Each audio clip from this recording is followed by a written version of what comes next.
so much for having us in. I recognize a couple familiar faces, so good to see you all again.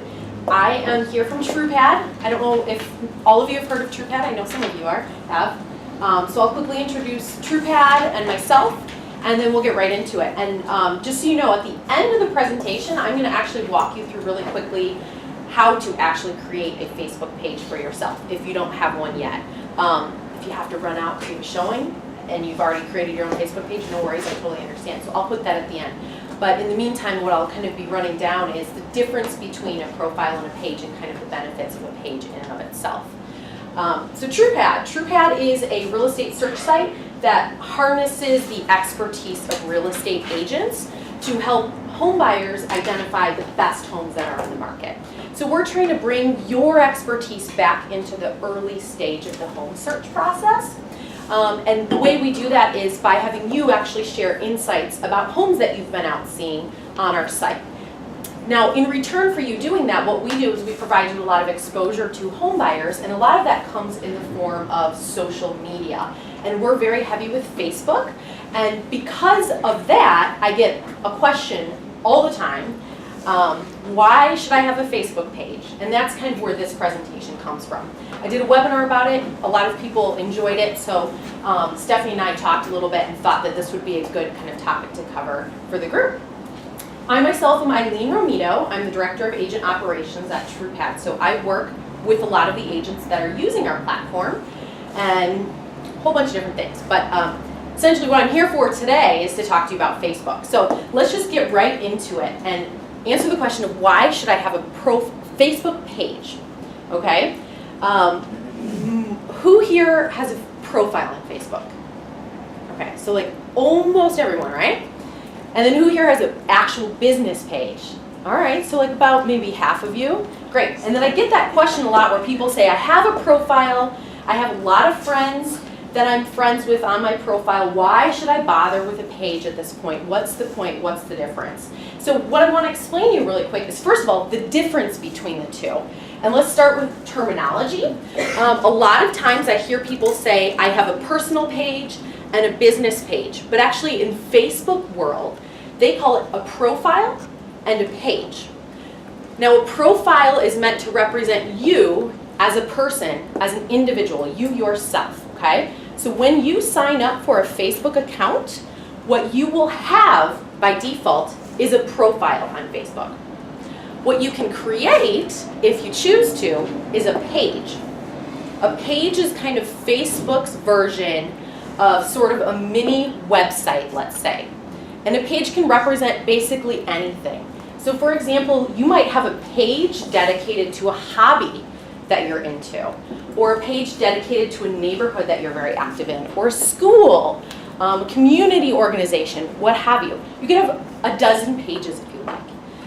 They don't get tied directly back to you as a person. They're kind of separate, even though you have to log into your account to get to them. But in this setting, we'll talk about a page as a business page, because you guys are all running a business here. You're real estate agents, so what you may want to consider having is a business page.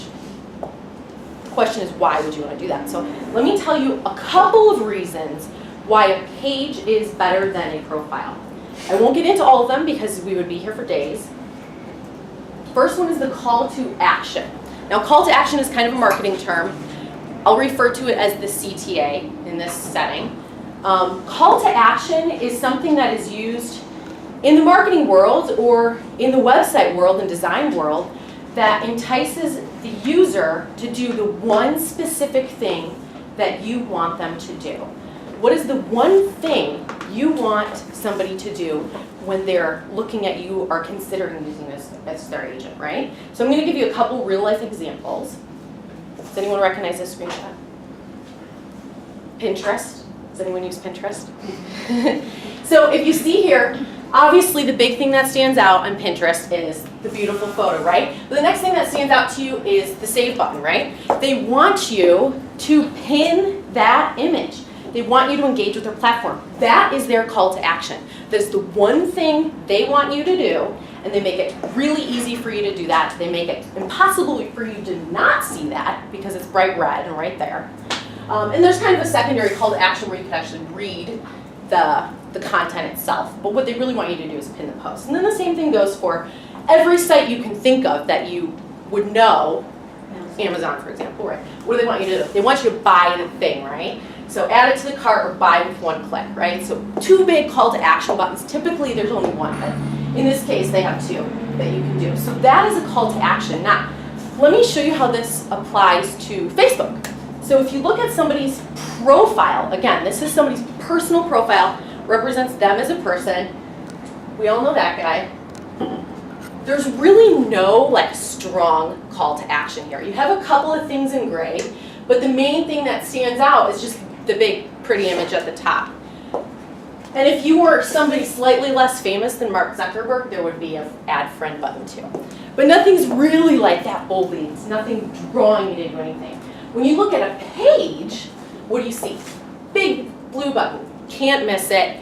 The one thing that that page wants you to do is front and center and impossible for you to miss, okay? Now the cool thing about Facebook is that this button is totally configurable. So whatever it is you've spent your marketing money on, that's what you want people to be doing with you. So let me just show you a list, right? When you create a page, you'll be able to select how that button is set up. And there's a whole bunch of different sort of categories of what that button could do. So if you drill down into each of these categories, you can see all the different things. For example, if you wanted them to book a listing appointment with you, maybe that's your big focus right now, you're trying to generate listing appointments, you can make the button say, schedule an appointment, and you could actually link it to your calendar. So it's really cool. The options feel nearly endless. Contact you. You could have that button link straight to your phone number, to your email address, to your Facebook Messenger, whatever. Let's say you've spent a ton of money on like a great video. You have a team or you're an individual agent, you just spent a bunch of money on a video, excuse me, and you want people to see it. You could have that button say learn more and then open a video about you. So it's just a way that people can easily do the thing you want them to do. And again, not available on a profile. Yes, it's available on a page, so you need a page for it. Second thing is testing before you boost. Does anyone know what boosting means in Facebook world? Okay. Sponsored ads? Yes, exactly. So in case anyone doesn't know, I'll just real quickly tell you. When you post on Facebook, you can post from your profile or from your page. That post is seen by people who are friends of you or followers of you. And that post is just seen organically in the news feed of that person, depending on how Facebook algorithm decides to show that, right? But a sponsored post is when you take a post and boost it, okay? You pay money and you turn it into an ad. And then that is seen by anyone that you choose. You can actually set the targeting criteria. So if you want to target people who like purple cats, you can do that. I mean, it's unbelievable how many different targeting options you have within Facebook, which is why it is one of the kind of premier digital advertising venues these days. Facebook knows everything about us. So because of that, you as an advertiser can very easily define what type of people you want to be seeing your ad, right? But this is only, the boosting thing is only available to a page owner. You can't boost a post off of your profile. So if you've posted something on your profile and all of your friends love it, great, that's awesome, but no one else is going to see it. And there's no way to get somebody else to see it until you have a page, okay? So what you should be using your page for is to decide how to optimize your marketing spend. So if you have like $100, let's say, to spend on a Facebook ad today, how do you know that that $100 is going to pay off? Until you test the ad out, right? So the way to do it is you post on your page, you measure the results of those posts, and then based on how your followers and the organic activity is panning out, Then you decide which one you want to spend money on to boost, okay? So let me show you, I see a little confused look. Maybe this will answer your question. What's going to happen is as you're posting on your page, on your side of this all, you can see all of the metrics for each individual post, okay? So you can see that this post, just an organic post, reached 2,300 people, 168 people clicked on it. I had a bunch of reactions. I had almost 100 reactions to it. But I see that this one down here, I only had 6 people who really did anything, right? So if I now decide I want to spend 25 bucks to turn one of these into an ad, which one am I going to use, right? Obvious answer is this one here. Of course, you may have different goals for different ads. Maybe you want an ad that's going to be shared by people. So you can see and notice who is actually reacting to this and sharing. Well, this one got a good percentage of reactions, comments, and shares. Maybe this is the one I want to spend money on. But anyway, the point is you cannot see this kind of data from your profile. Does that answer your question? Or I don't know what your question was going to be. Well, it raises a question, and my one question that it raises, so you see that engagement level without boosting it first? Correct. This is just from a post Yes. that you've made. Exactly. My question is, and I've done post boosting before, how do you know that you're getting, I get a lot of activity, but how do you know that it's anybody who's worthy of your attention?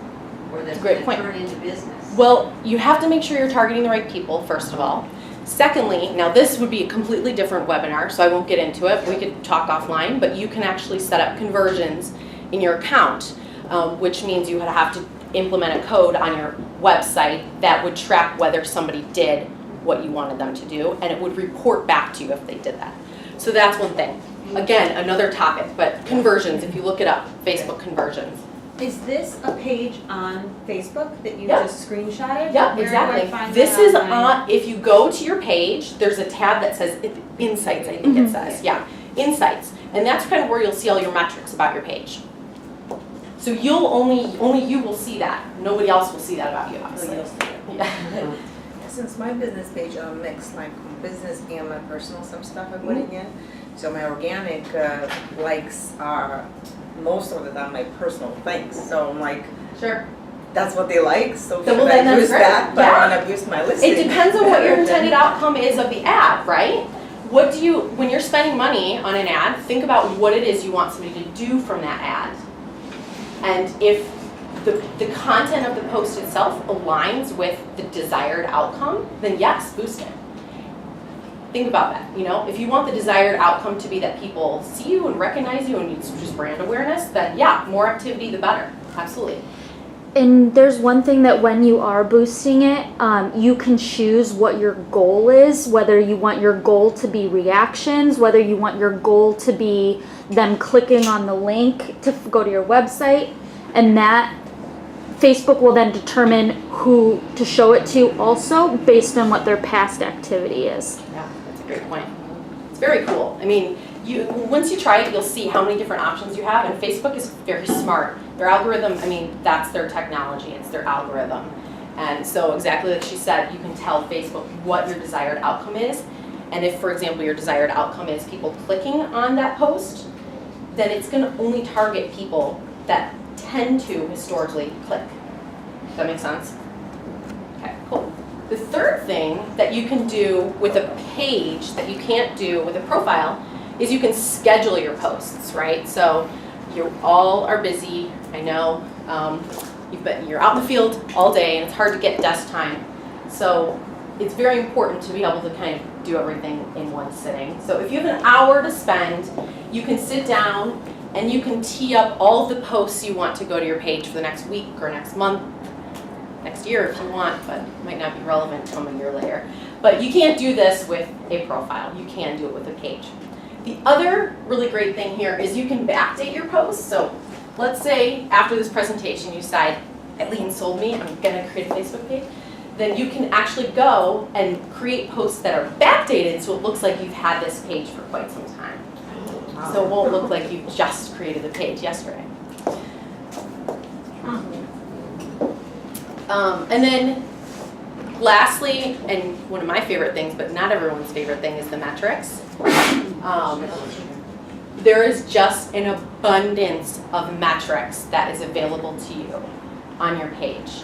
I won't go into detail. I don't want to see eyes glaze over. It would be a presentation in and of itself to talk about all of the metrics you can see. But if you poke around and spend some time looking at the insights shown on your page, you will see a whole bunch of things and you'll start to learn from it. So for example, one of the things you might learn from it is, who do I resonate with? Facebook is going to kind of show you a geographic and demographic breakdown of who is liking your page. The cool thing about this is you might discover, let's say you're selling in Chicago, but all of a sudden you discover that there's a lot of people in Evanston liking your page.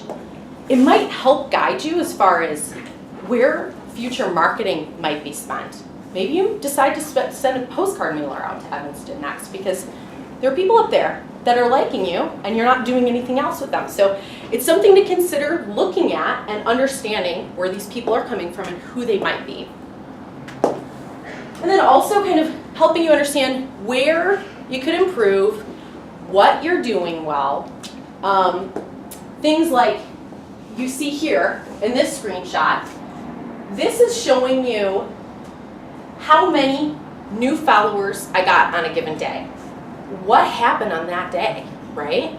Something awesome happened on that day because I got a bunch of people suddenly following my page. So what I'm going to do is go back to that day, which looks like it might be June 6th, and see what we posted that people really loved.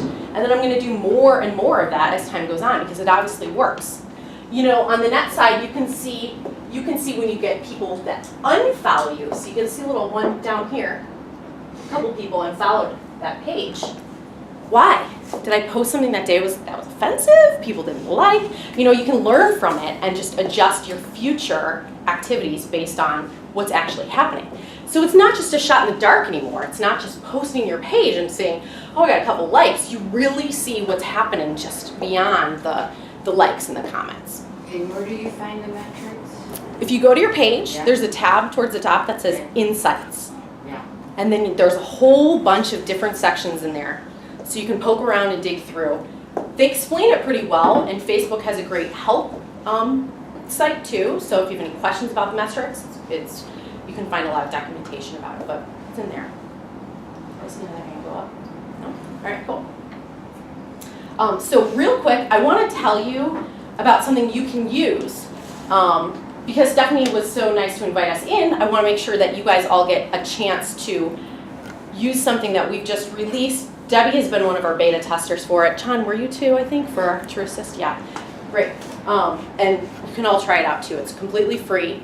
The question is, all right, I have a Facebook page now, but when will I find time to post on it? I'm busy, I can't manage it. We have a product where you can connect your Facebook account to your Truepad, or your Facebook page to your Truepad account. And then what we do is we automatically post your real estate activities for you. This is free. There is no charge to it, okay? It's a free Truepad account. It's a free connection to your Facebook page, okay? So feel free to sign up for it. Just want to tell you really quickly what that is so that you can utilize it if you want.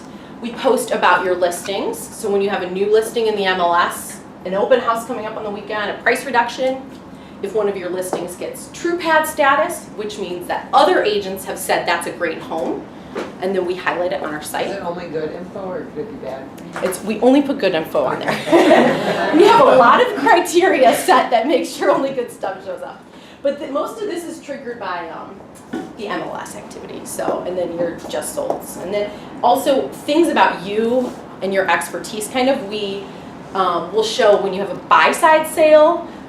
We will show when you have a good sale to list price ratio, not a bad one, there's a threshold there. If you're top 1% in sales for a quarter for an area.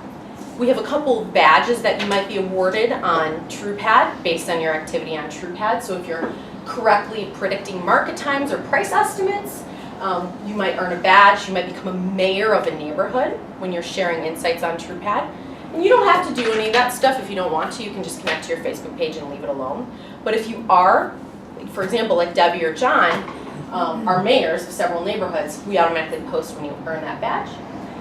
When you share insights about a home on Truepad, so you've been out with a buyer all weekend, you show them 15 places, you can basically write reviews about those homes on Truepad, and then those will automatically post to your Facebook page. So it's a way of showing kind of your network that you're active, you're out there, you're seeing things, you know what's up. And then we do like a monthly market update too for your top areas based on your stats. So that'll go to your page once a month. As well, so for agents that are mostly buyer's agents, Mm-hmm. you track that for us? Yep, absolutely. Yeah, your buy side sales will get posted. So anytime you have a buy side sale, that gets posted. And on your list side sale, if you're a co-lister, you get credit for it on Truepad. So it shows your listing whether you're the main person or the co-lister. That's right. Thank you. So if you wanted to get connected to that, you sign up for free account at agents.truepad.com, and you just click the True Assist tab up at the top right. And then it's literally a 2-step process. It says connect to Facebook. If you're already logged into your Facebook, it'll pre-populate everything. And you select the page. You might manage 3 or 4 pages, so select which page you want it to post to, and done. That's it, and then you leave it. The thing about this is this can be all the content for your page or filler. If you're doing a lot of your own posts and you like your own kind of more customized stuff, great, but you will never forget to post your just listed, right? And you won't have to spend the time sitting there doing it. So I'm going to show you how to actually create a Facebook page for the, roughly 50% of you that don't have one yet, and a refresher for those of you who do in case you want to create another page.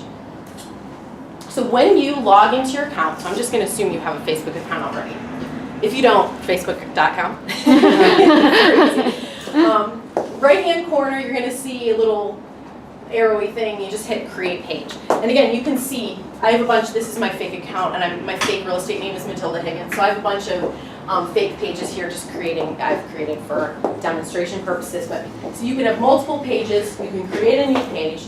And then it's going to ask you what type of page you want to create. Don't worry too much about this.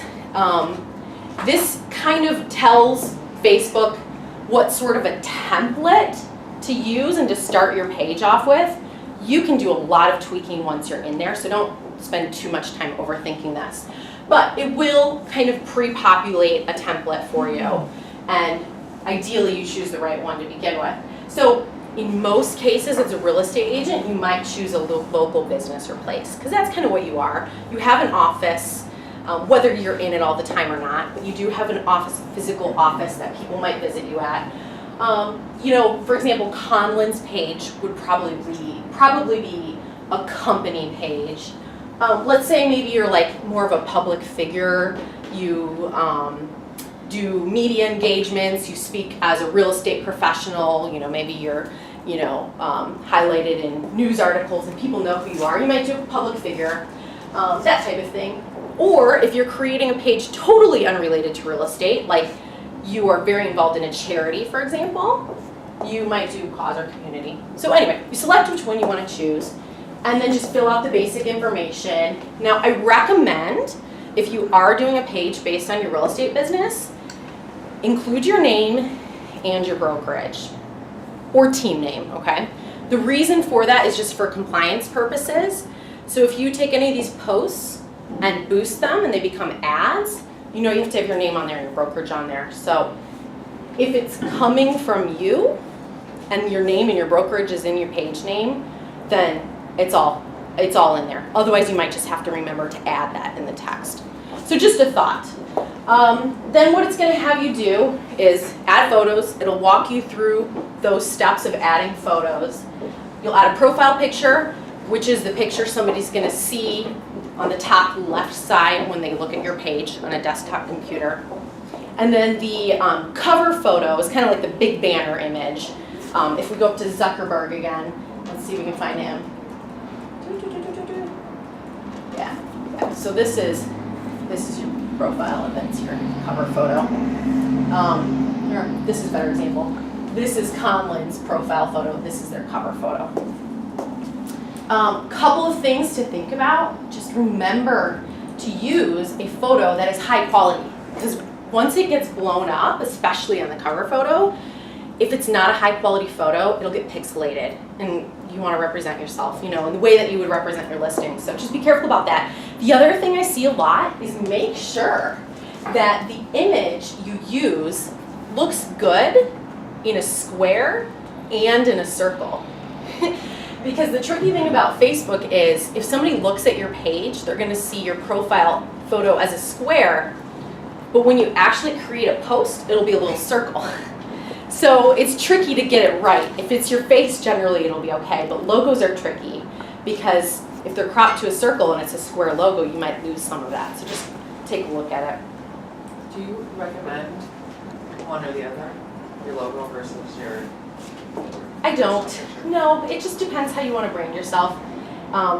What I see is like a lot of the teams will use a logo if they're more representative of the team itself. You as a person, and just think about where this is going to be seen. This will be seen when you create a post. It's going to be seen like at the top left corner of it. So do you want people to see your face or your logo? It's really your call on that. Secondly, edit the button. So this is that call to action we talked about. Please, please, please don't be the person who leaves the default there and then, because the default is send a message and it goes to your Facebook Messenger. And if you don't have Facebook Messenger on your phone or you don't ever check it, then people are just like going to a dead end. So please edit it and make it do whatever it is you want it to do. Again, remember, there are a zillion different options there. Just make sure that whatever that button does works for the way you're set up. So if you're not using Facebook Messenger, maybe change it to have them contact you via email or phone. And then check your tabs. So when somebody looks at your page, they're going to see this left-hand side, there's a bunch of different tabs.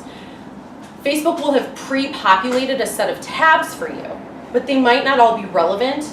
You might not have content in them. So take a look at what you've got in there. To edit these tabs, on the top right of your page, you're going to go to the settings, and then you'll see an edit page section. Within there, you'll be able to poke around, see what tabs you have set up.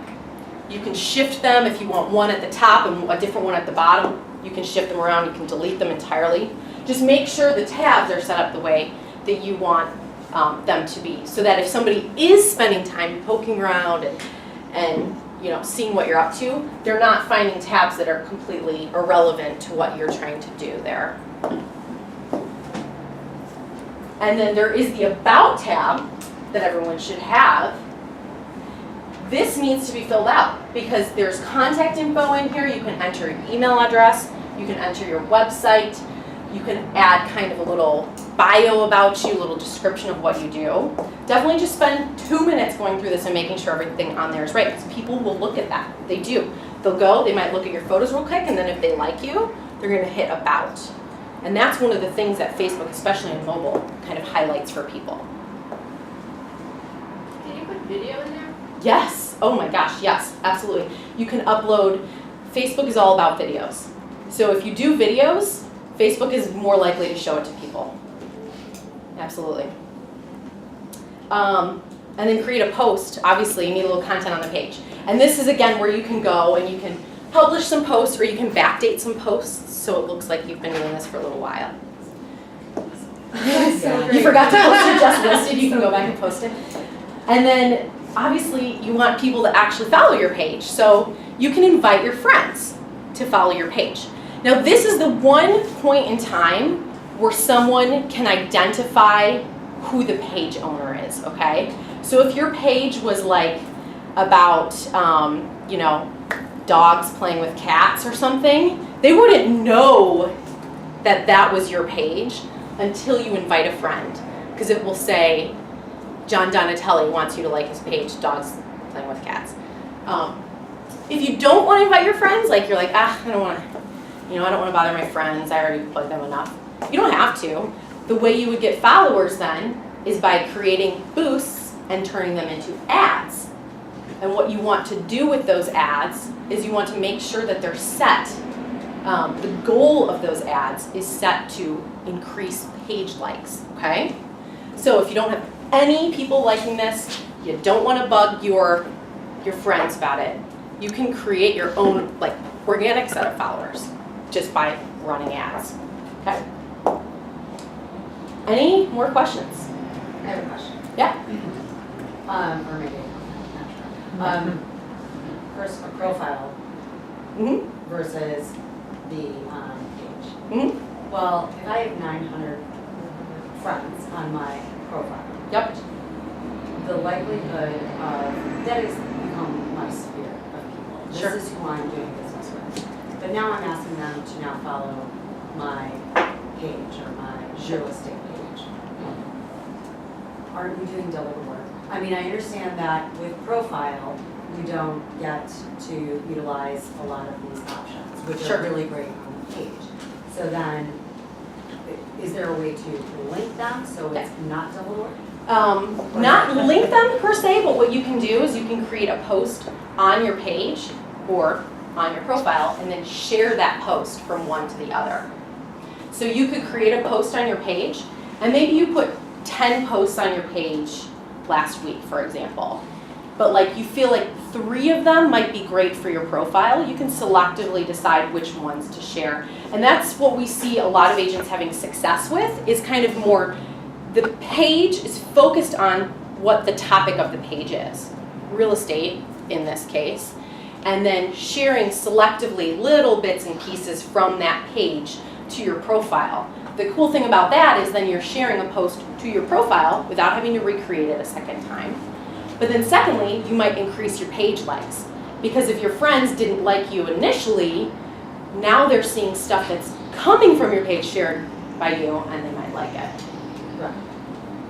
Is that, yeah, sure. Yes. Yeah, all right, we'll go to you then you. Can you turn your profile page into a business page? I actually think you can. I have never done it, so you might just have to look that up in Facebook. I'm pretty sure you can, but I'm not sure if there's a certain number of friends. Do you know the answer to that at all? I'm pretty sure you can, so that's a good point. Because I know that Instagram too, with Yeah. the business page, Yeah. it links to your Facebook Page. business page. It's the only way to create an Right. Instagram business page. Right, exactly. Yeah, I think you can. I've seen articles about it. The thing with Facebook is it changes so much, like every week there's a new release, so I can't keep up with everything, but I'm pretty sure there is. Just search it on Google, and I'm pretty sure it'll tell you how to do that. So that's an option too, that's a good point. Really good point. Go ahead. So, and to piggyback on that, if you're creating content in your page and you're sharing it to your profile, if somebody is your friend, but then they also like your page, aren't they gonna like be bombarded with this twice, or? Facebook's algorithm is smarter than that. Like it's Okay. going to know this person has seen this, Uh-huh. this post via this person's profile already, or they've seen it organically from that page itself Okay. already. So it's not gonna like double up. Very good, because if that happened all the time, no one would be on Facebook. They'd be like, it's all duplicates. That's interesting. Yeah. Also, to add something, if you have a Facebook page or business page that you've created, if you were to, let's just say, talk about engagement and you want people to go to your website, if you were to actually boost that and make that into a Facebook ad, it also comes on Instagram ad if you connect it both. So if somebody's going on the Good point. Instagram feed, they will see a boost ad of your link or whatnot, they click on it, it will send them back